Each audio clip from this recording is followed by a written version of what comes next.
Shikues ndëruar, mirë mbrëma dhe mirë se vini në kallëzo për një me. Takimi mes Kurtit e Vučićit këtë javë në Bruksel edhe debati parlamentar këto ditë për ecurinë e dialogut është shkas që ne sot të bisedojmë se ku ka mri Kosova sot 11 vite pasi filloi dialogu që u quaj teknik midis Kosovës e Serbisë në Bruksel e ku po shkojnë prej tash e tutje. Shumë shpesh është bisedu se a duhet Brukseli, a Washingtoni ta udhëheq këtë dialog. E sot ne kemi vendosur që këtë temë ta diskutojmë me përfaqësuesin e shtetit që shumë shpesh veten e përjeton mes Evropës edhe Amerikës. E që besa vitin e fundit ka vendosur tërësisht largohet prej Bashkimit Evropian. Me mua në studio është Nicholas Abbott, ambasadori i Mbretërisë së Bashkuar në Kosovë. Zotni Abbott, mirë se erdhe. Mirë se jeni. Kemi pa versionet të ndryshme të interpretimit të asaj se qa kemi fitu e qa kemi humb viteve të fundit në dialog me Serbinë, versionet të politikanëve tonë. E tash nëse dikush ju pyet juve, analizën e juaj se çka po mendoni që Kosova ka mri 20 vjet pas luftës, 10 vjet dialog, cila është analiza juaj? Ku kemi fitu, ku kemi dështu? Well, I think first of all we have to say it's not like a football match. Of which we're seeing a lot at the moment. This isn't an issue about winners and losers. This is an issue about, well, diplomacy, about negotiation, about, in part, the future of this region. So I don't see it in terms of that binary term of winning and losing. Nor, as you were just saying, do I actually think it's a competition between Europe and America. Essentially, whether you're a member of the Quint, whether you're a member of the European Union, whether you're the United States of America, there is no real strategic competition in this. All of us want to see Kosovo succeed and want Kosovo as an active, responsible member of the international community, close to Europe, close to the UK, close to the United States. Mirë, po flesni që nuk është e futbolli, po është diplomaci. Po dhe diplomacia lyp disa rezultate. Hajtë kallëzomni ju mu, a shihni rezultate prej qësaj diplomacie 10 vjeqare të fundit? Well, there have been results. There have been an opportunity for both sides to focus on different issues. This is an EU facilitated dialogue. This is one where the European Union is aiming to find the common ground between the two countries, aiming to work towards resolving some of the longer term issues which will allow a normalization of those relations. So in practical terms, I think you can look at the number of agreements that have been signed. Those are some that have made practical progress. There are some, of course, which have not been implemented on both sides, and that, I'm sure, is a priority for the European Union in taking forward what it can to ensure that those agreements do take place. Because ultimately this is about real people's lives and the need to ensure that whether, well, in particular, here we are sitting in Pristina, in particular for Kosovo, that the people of Kosovo can lead a normal life in which health, economy, education are the key priority issues. Megjithatë, disa kosovar kishin me thonë, prej këtij dialogu Kosova nuk mur as liberalizim të vizave, as nuk hini në strategjinë e zgjerimit të Bashkimit Evropian, e u sill si fëmijë jo problematik, do me thonë, i boni krejt çka kërkuat ndërkombëtarët. Në anën tjetër, analiza është që Serbia edhe bashkëpunoi me Rusinë e Kinën, edhe vazhdoi me fushatën e vet për mosnjohje të Kosovës, edhe ndaloi Kosovën me hinë organizata ndërkombëtare, po edhe procesit me u i shtyu përpara. Qysh mrim qëtu? Well, I think it's very difficult both because things are intertwined and yet are not. So I think if you look at the issue around visa liberalisation in the European Union, that is not something that has been linked into the dialogue. That is something which is about Kosovo's relationship with all the members of the European Union, and as we know, is not within the Commission's remit to give. It is something that is within the European Council and therefore is the responsibility of the member states.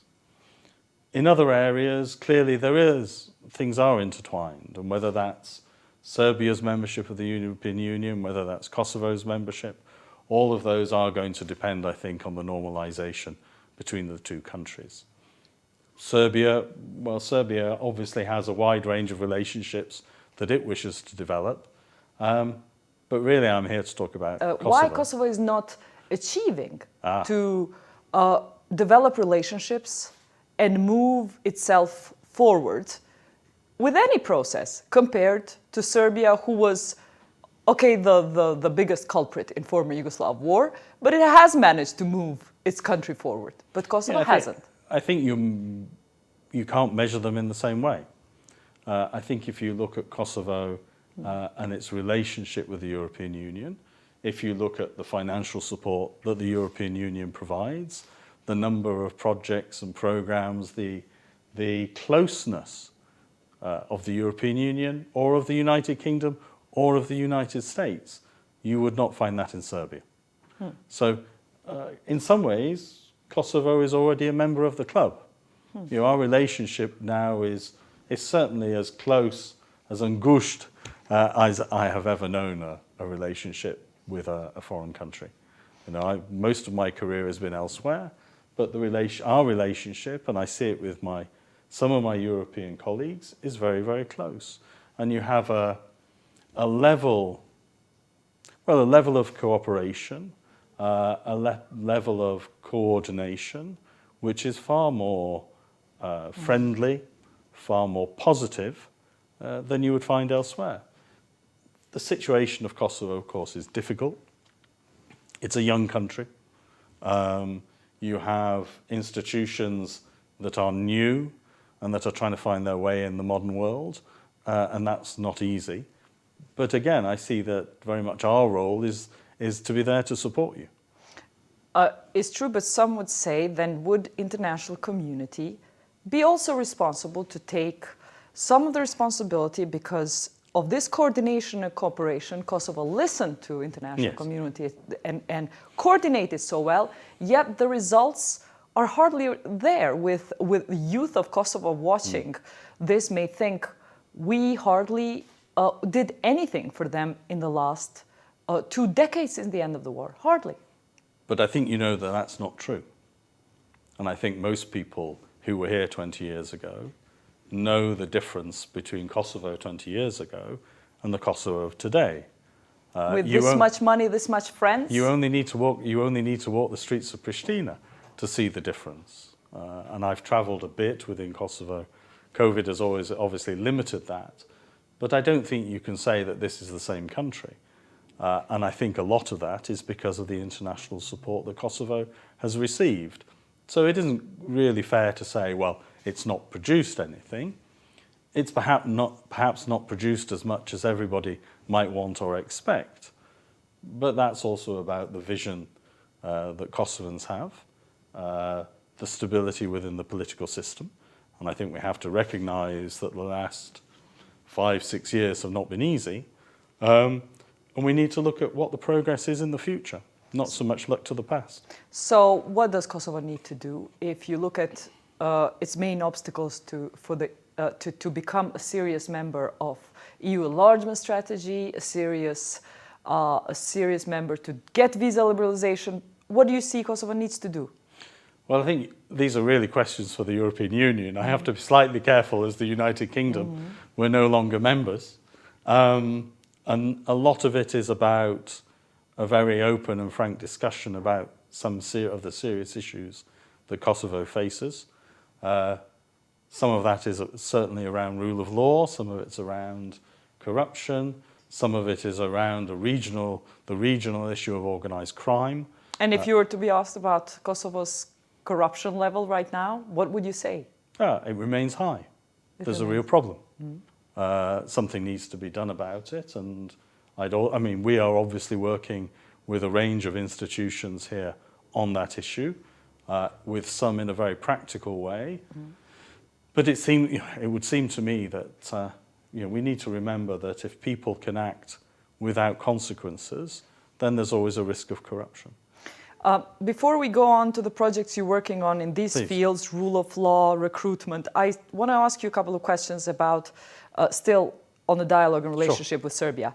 What is your position on, has UK's policy actually changed towards the borders in the Balkans? No, the UK's policy hasn't changed. We don't believe that changing borders is a positive direction. We don't think it would have the desired effect, and the risk is that it would actually make the situation worse, not just here, but elsewhere in the region. So my impression as well is that isn't discussed in the same way or proposed in the same way as it has been previously. I think people have come to the realization that that isn't something that's on the table. Obviously, you know, a negotiation is a negotiation, and it's for Kosovo and Serbia to decide exactly where they want to go and exactly what their position is. But from the UK's point of view, we don't believe territorial exchanges will help at all. Okay, from UK's point of view, do you understand where Kosovo's position is in the dialogue right now? No, I would argue that we have a new government that's trying to work out what its position is. We've been clear that we believe they need the time to do so. They need the time to both look at what has previously been agreed, to understand that, and from then on to really start to formulate a position which allows engagement. Most people would say they've been in opposition for so long, they should have had a plan by now, no? Yeah, I'm not sure that politics works that way. I think that there's always an expectation that there's more going on behind the scenes than there really is. But in any case, they're now in government. They have some, you know, senior and serious people who are involved. We are providing some technical support, but the aim of that is to ensure that Kosovo's negotiating position is as strong as it can be. Because if we're going to have a sustainable agreement, and that must be the aim, if it's going to be sustainable, then it has to have support. And it has to be supported not just within the political elite or the political class in Pristina. It needs to be something that's supported by the country. I, for one, would very much encourage the new government to be talking more publicly about these issues, because I think it needs to show that it can enter into negotiations with that kind of popular support. We may not see yet where this government is going, but from the parliamentary discussion this week, we've seen that there is a review of the last 10 years of not having brought much results, which is not strange. This is why a new government was also brought in. But do you think, at the same time of what your expectations are, what you want the new government to do you think there's a right time to reconsider the position of UK and Quint countries towards the dialogue? Well, of course, you're overlapping slightly there, so it's complicated. You know, the issue is that the European Union, as a whole, are supporting the facilitation of the dialogue. At the same time, the US has been very clear that it supports that facilitation, as do we. I mean, I think the signal of Miroslav Lajčák and Matthew Palmer both being here together some weeks ago was very clear that the two are working together to make progress. Now, I think Kosovo's responsibility is to work with them. We support that process, and let's see how much we can do with it. Is the Quint group alive still? Does it function? Does it have any role? I think it does. I mean, I think it does because it provides a focus for that kind of, what I would describe as if you like, it seems a cliche, but the Western approach to Kosovo. It means that as those countries who are involved in the Quint and the EU have a very close conversation. I don't think we always agree, and indeed some of the best discussions are when we don't, because I think that allows a much deeper analysis and a much deeper appreciation of what it is we're trying to achieve. I think there's almost an expectation here that the Quint will act as a kind of outside force that will come in and solve situations. I don't think that works anymore.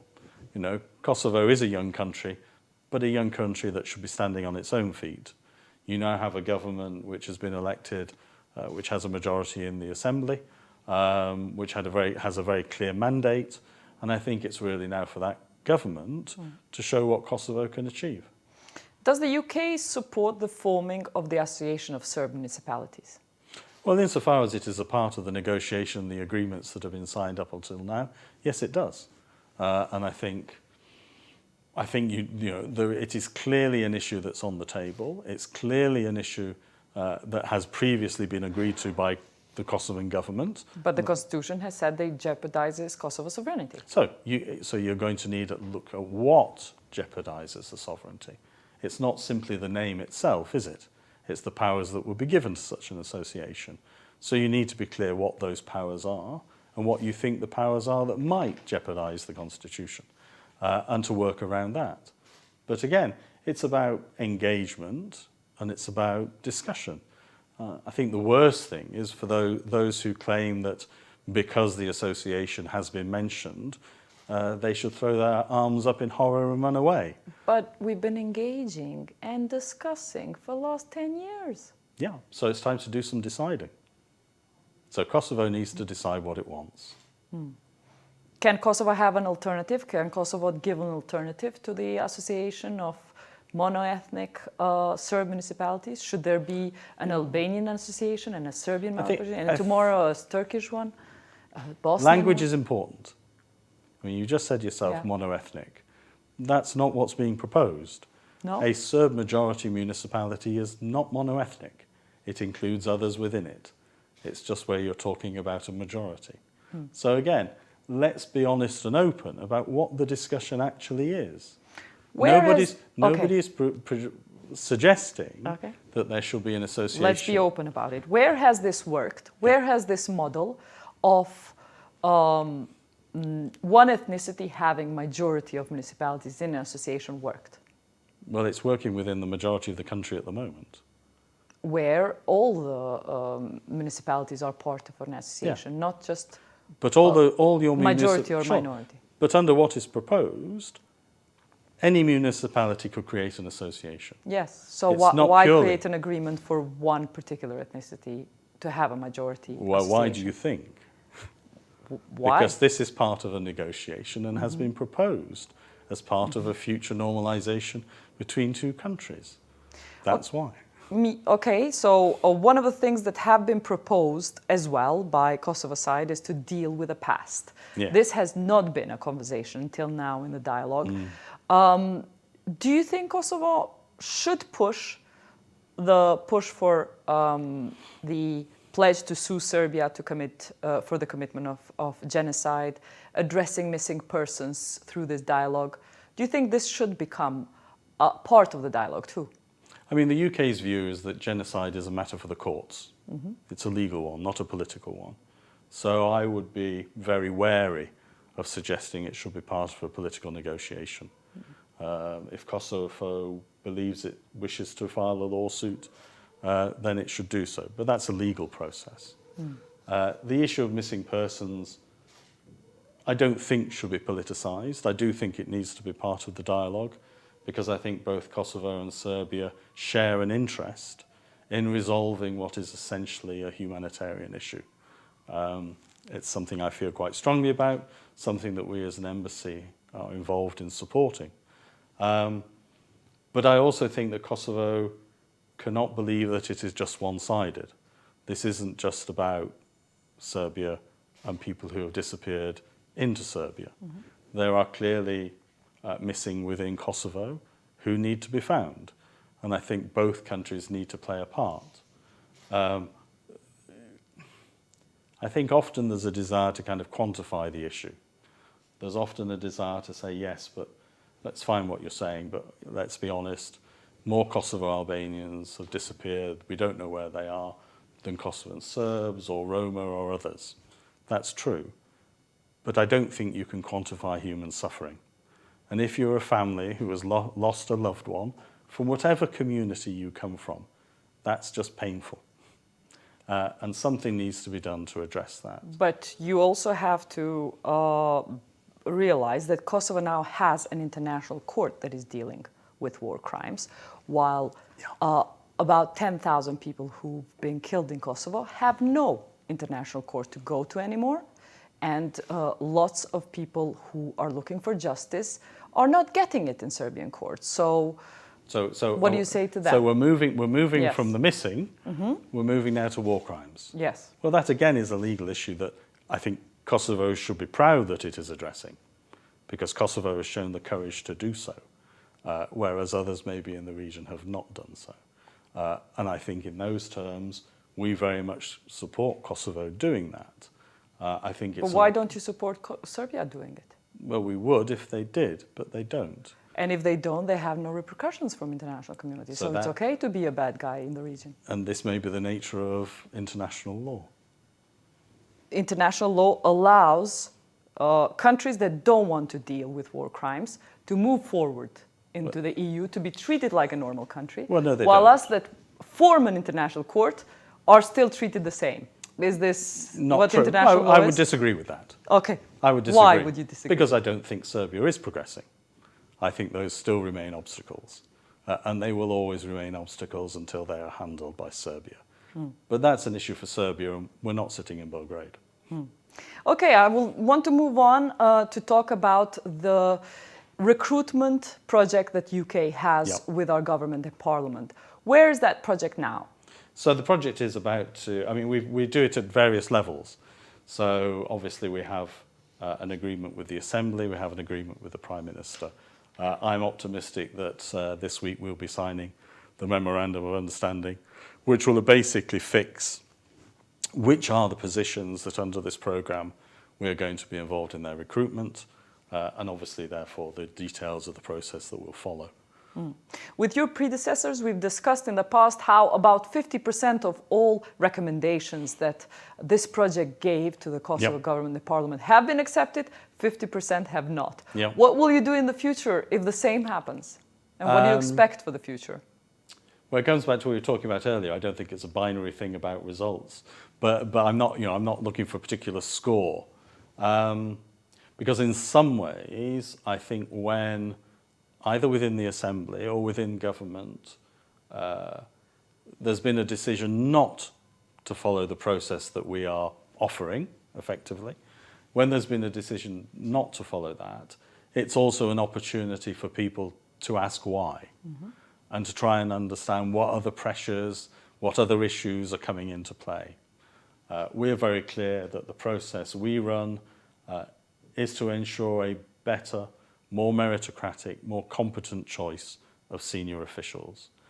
At the end of the day, it's for the Assembly and the government to choose who they want in those positions. It's not for the United Kingdom, it's not for the British So when Embassy. can we expect the project to revive itself? Once that memorandum is signed, I hope this week. You expect the memorandum to sign? Is I there? do. Okay, and I understand that in this new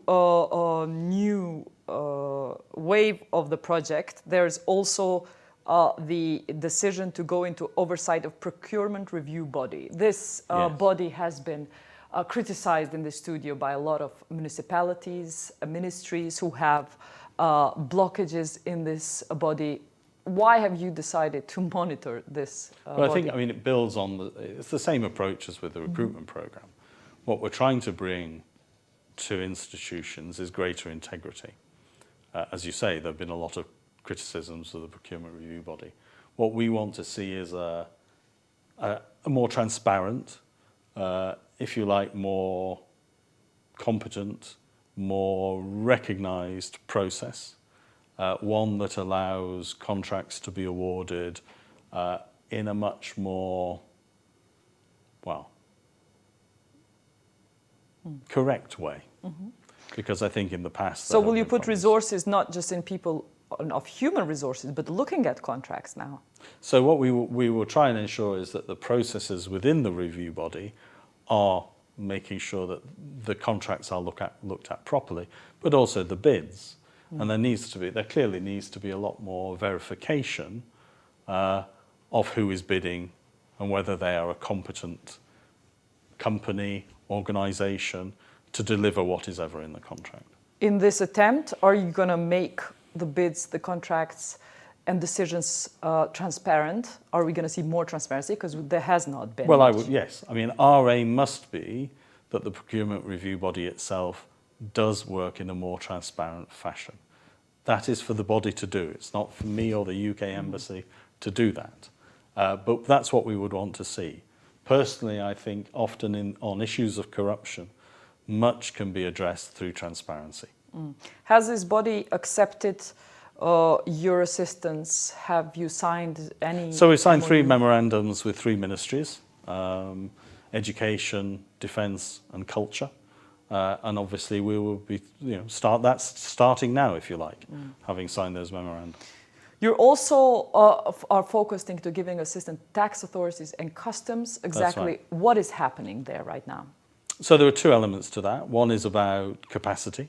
So it's about us helping those authorities to become more able, more efficient, more focused perhaps on issues around tax evasion, for example, around money laundering.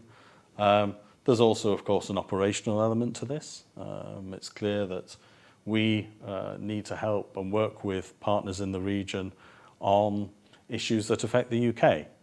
And clearly, whether it's the smuggling of cigarettes or other issues, we need the cooperation of the Kosovan authorities. But you've been working for so long with these 2 institutions, yet half of Kosovo's economy is a grey economy. I mean, sure. Is it worth actually giving capacity to institutions who continue allowing grey economy to happen? Well, I think if you were to talk to the people involved, allowing is a strong word. And what we have seen, and the closeness of our relationship has really been over the last 2 years. We are very positive about the cooperation we get, and we think that there is a difference on the ground. I mean, the tax authorities and the customs are both involved in what is a crucial issue for Kosovo, which is effectively the state revenue.